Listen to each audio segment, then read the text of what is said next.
Nous allons passer à toute autre chose avec notre invitée Anina Ciuciu. Bonjour. Bonjour. Merci, vous êtes avocate, porte-parole de l'association La Voix des Roms. Vous êtes elle-même Rome d'origine.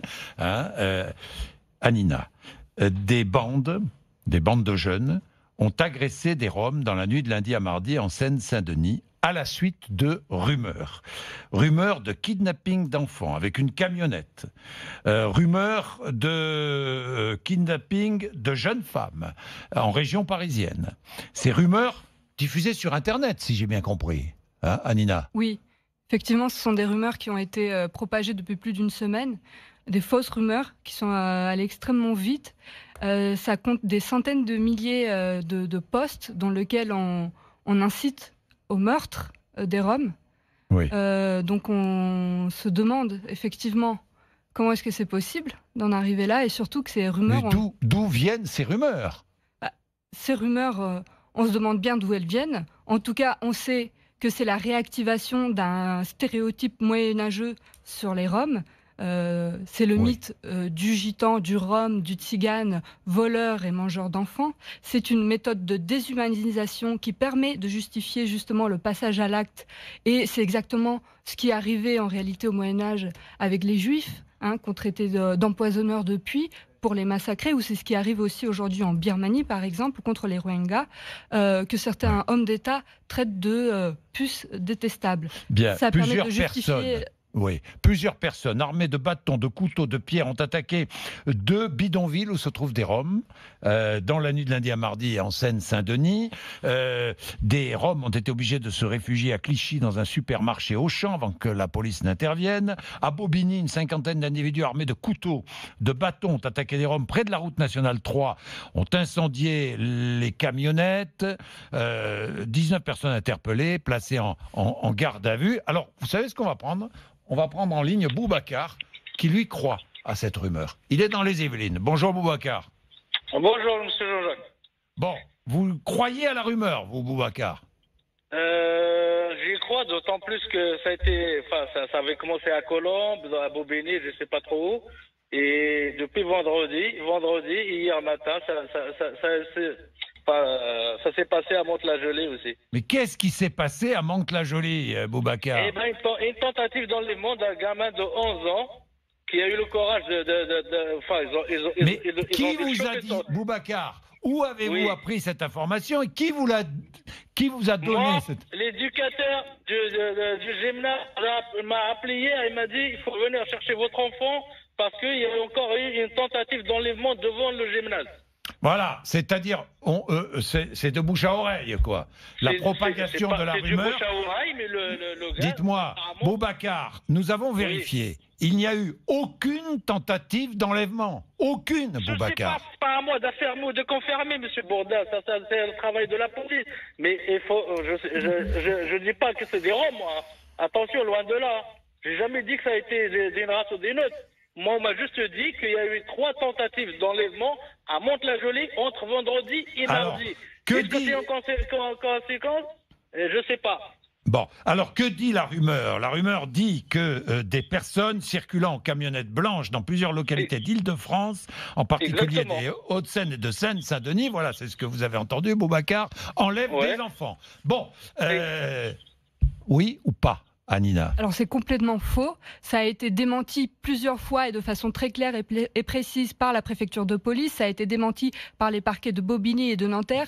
Il n'existe pas d'enlèvement. Il n'y a pas eu de fait d'enlèvement. Et pour toutes les personnes qui sont apeurées, qui croient à cette rumeur, et je peux comprendre effectivement qu'on craigne pour ces enfants, je peux les rassurer tout de suite. Ils n'ont rien à craindre pour leurs enfants. Leurs enfants à eux ne sont pas menacés, mais par contre, les enfants qui sont aujourd'hui menacés, ce sont les enfants qui vont en bidonville, en squat, qui eux ont réellement des raisons de crainte pour leur vie et pour celle de leurs parents, puisqu'il y a eu des agressions extrêmement graves, des actes d'intimidation.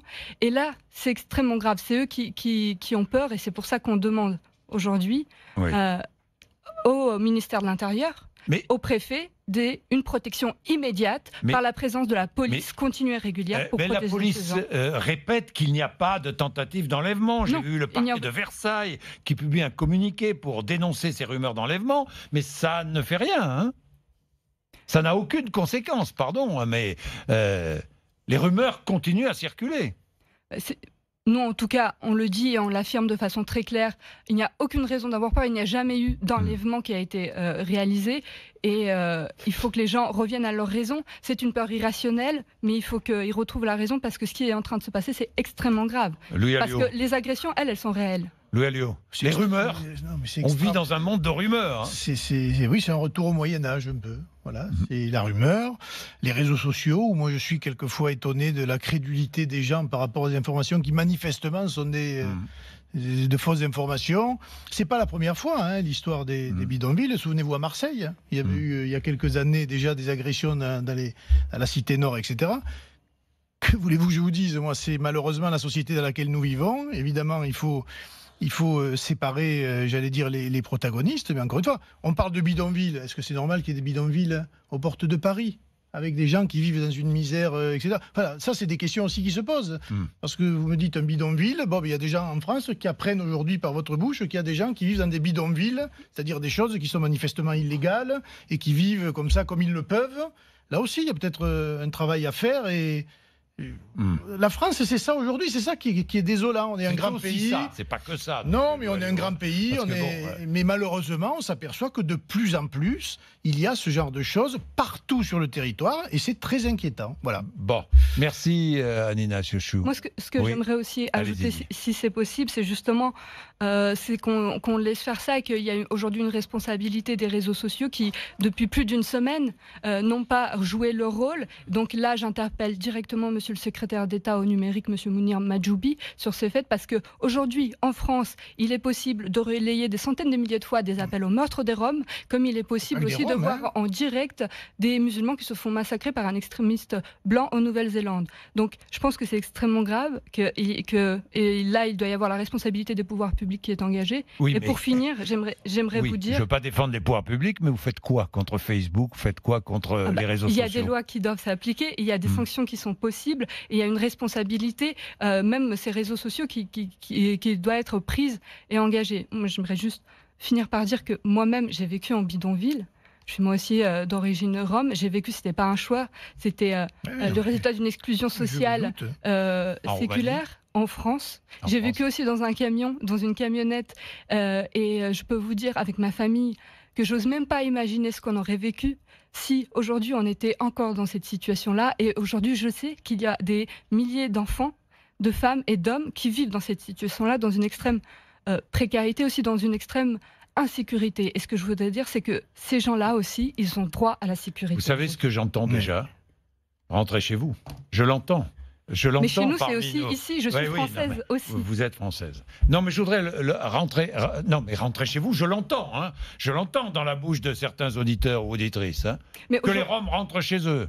Non, mais les Roms, ça veut tout dire et rien dire. Oui. Non, mais c'est vrai. Je veux dire, vous avez parlé de gitans tout à l'heure de Rome. Moi, je suis de Perpignan, forte communauté gitane, sédentaire, j'allais dire installée depuis des siècles d'ailleurs, française.